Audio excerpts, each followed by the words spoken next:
চলে এসেছি। আধুনিক সভ্যতা কম্পিউটার ছাড়া অচল। সব কিছু ক্ষেত্রেই কম্পিউটারের ব্যবহার হয়, তাই মাটি দিয়ে তৈরি করে নিব কম্পিউটার।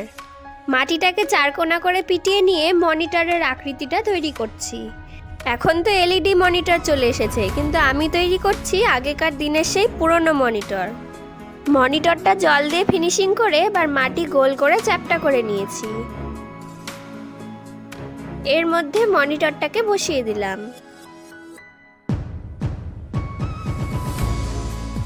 এবার মাটি নিয়ে আরেকটু বড় করে গোল করে নিচ্ছি। হাত দিয়ে চ্যাপ্টা করে সমানভাবে গোল করে কেটে দিব। এবার জল দিয়ে মসৃণ করে দিচ্ছি। মনিটরটাকে এবার চ্যাপ্টা মাটির ওপর বসিয়ে দিলাম। খুব সাবধানে মনিটরটার চারধারে লাইন টেনে দিচ্ছি। এভাবে মনিটরের স্ক্রিনটাকে বানিয়ে নিচ্ছি। এবার ব্রাশ দিয়ে জলের সাহায্যে মনিটরটাকে মসৃণ করব। এভাবেই রেডি হয়ে গেল মনিটরটা। এবার লম্বা সাইজের মাটিটাকে চ্যাপ্টা করছি। এই মাটিটা দিয়ে তৈরি করব কিবোর্ড। চারিধারে খোপ খোপ করে দাগ টেনে কিবোর্ডের সুইচগুলোকে তৈরি করছি। খুব সূক্ষ্মভাবে কিবোর্ডের সুইচগুলোকে তৈরি করতে হবে। এবার ব্রাশ দিয়ে ফিনিশিং করলাম। তো দেখো, এভাবেই কিবোর্ডটা বানানো হয়ে গেছে। এবার মাটির টুকরোকে হালকা করে পিটিয়ে লম্বা টাইপের করে নিচ্ছি। এই মাটিটা দিয়ে তৈরি করে নিব সিপিইউ।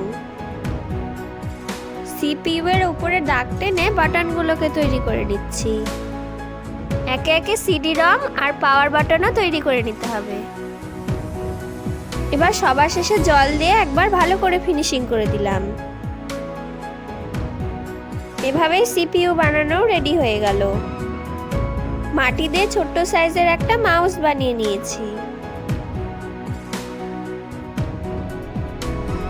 এবার একটু মাটি একটু লম্বাটে টাইপের করে হালকা করে চ্যাপ্টা করে নিচ্ছি। এই মাটিটা দিয়ে তৈরি করব ওয়াইফাই রাউটার। সবকিছু তৈরি করে জল দিয়ে মসৃণ করে নিলেই তৈরি হয়ে যাবে ওয়াইফাই রাউটার। এবার কম্পিউটারের সব জিনিসগুলোকে একটু শুকোতে দিয়ে দিয়েছি। শুকানোর পরে কালার করে নিব। তো দেখো, কালার নিয়ে চলে এসেছি। প্রথমেই মনিটরটাতে করে দিব সাদা কালারটা। সামনের স্ক্রিনটা ফাঁকা রেখে পেছনের সব অংশটাতেই সাদা কালার করে দিয়েছি। কিবোর্ডটাতেও এবার সাদা কালার করব। সিপিইউটাতে সাদা কালার দিয়ে প্রাইমার করে নিয়ে ওপর দিয়ে নীল কালার করে দিচ্ছি। কম্পিউটারের স্ক্রিনটাতেও নীল কালারটাই করলাম। কিবোর্ডের কিগুলোতে কালারিং কালার করছি। ওয়াইফাই রাউটার আর মাউসটাতে করে দিলাম কালো কালার। সব জিনিসগুলো শুকিয়ে গেলেই আমাদের কম্পিউটার রেডি। সব জিনিসগুলোকে পরপর সাজিয়ে দিব।